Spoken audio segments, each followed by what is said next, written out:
श्री बालकृष्ण लाल की वांगमयी प्रतिमूर्ति श्रीमद् भागवत महापुराण को हम सब मिलकर प्रणाम करते हैं।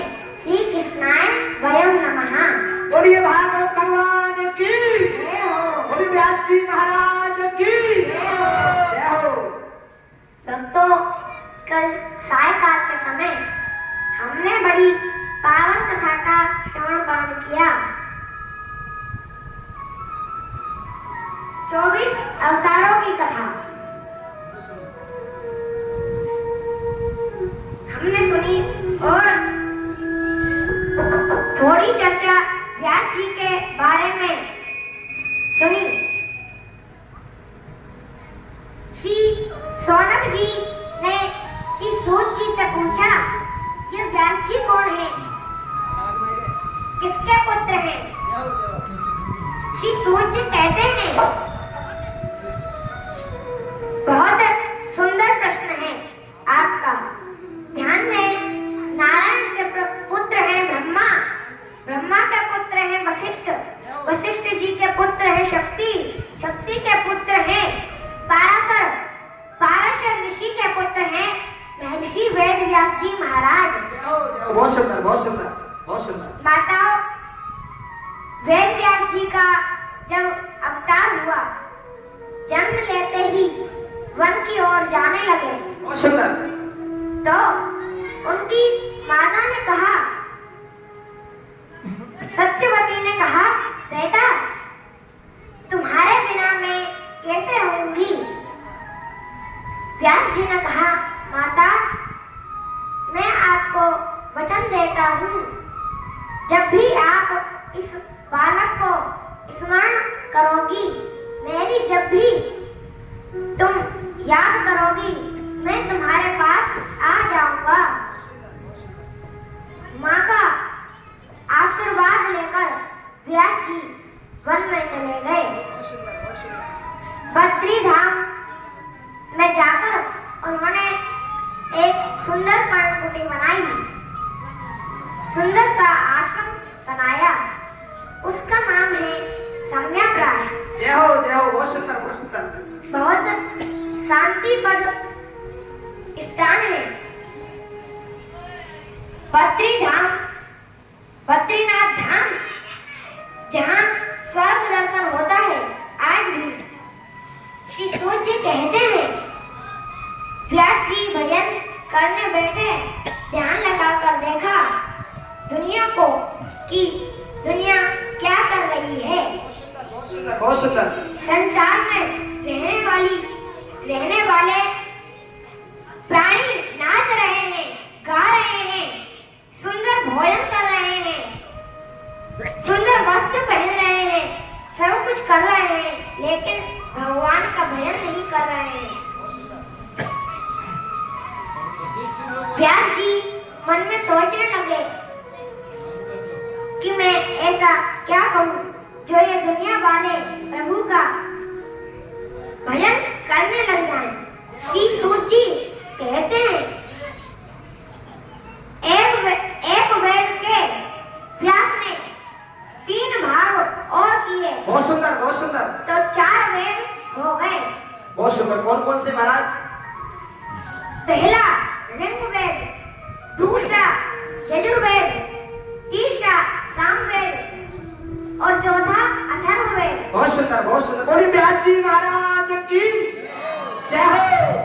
व्यास जी ने वेदों की रचना करवा दी, लेकिन संसार में कोई भी बदलाव नहीं हुआ। वेदों की भाषा कठिन होती है। पहले तो कोई वेद पढ़ता नहीं है और पढ़ भी लेते हैं तो अर्थ का अनर्थ कर देते हैं। बहुत सुंदर, बहुत सुंदर। व्यास जी ने 6 शास्त्र लिखवाए, फिर भी कोई बदलाव नहीं हुआ। नहीं हुआ। 17 पुराणों की रचना करवाई, जिनमें विष्णु पुराण सबसे श्रेष्ठ है। बहुत सुंदर, बहुत सुंदर। लेकिन फिर भी व्यास जी के मन में संतोष नहीं हुआ। अपने आश्रम में बैठे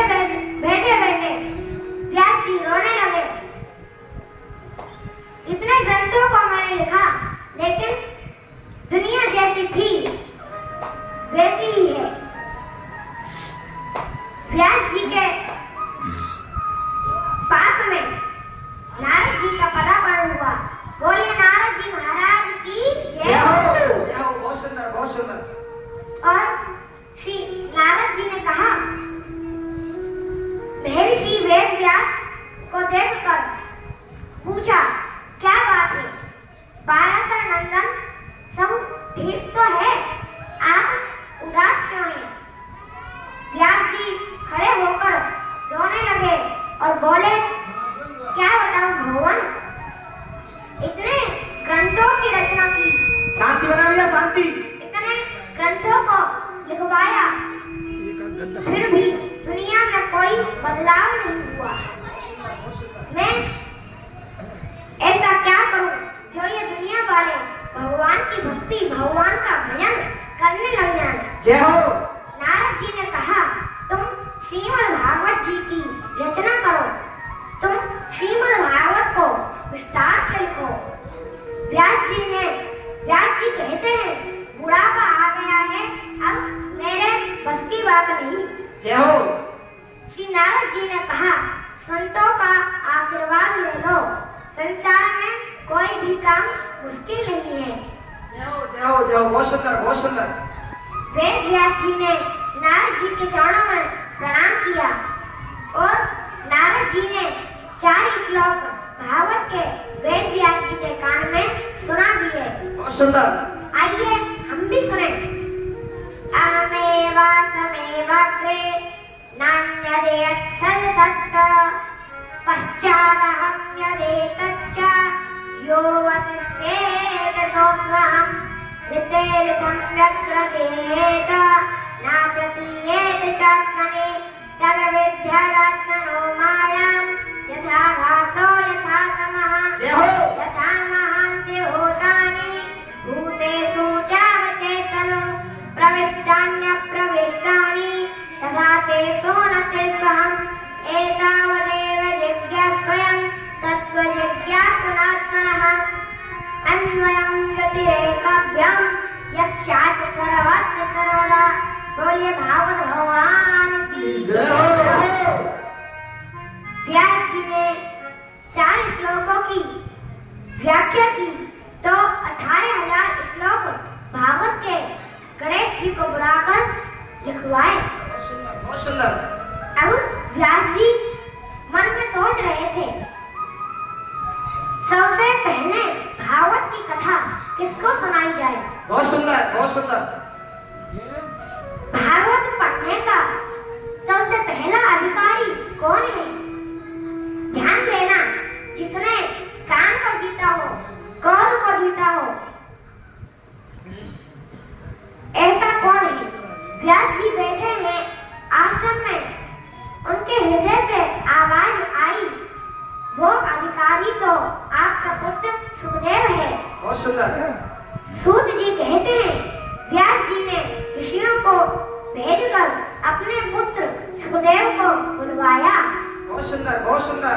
और सुखदेव जी को महाराज जनक के पास भेजा। जनक जी ने सुखदेव जी की परीक्षा ली।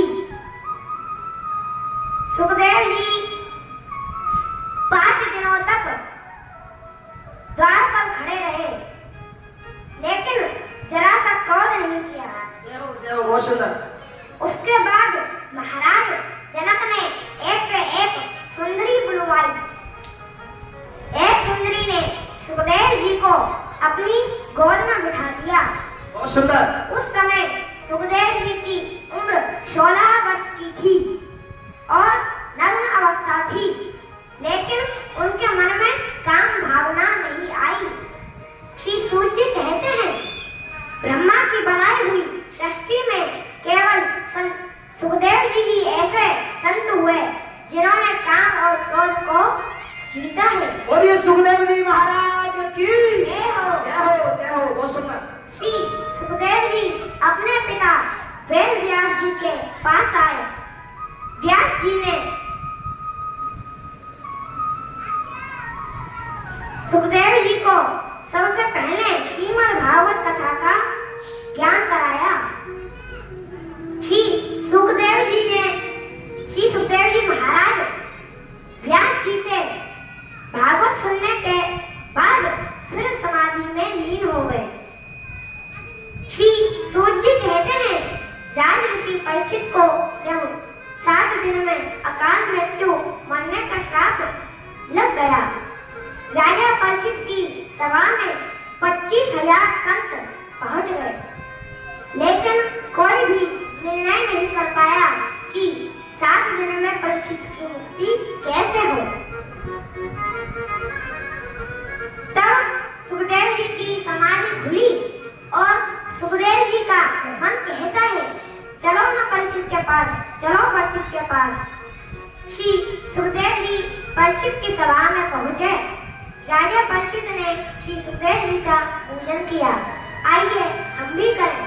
बोलिए श्री सुखदेव जी महाराज की।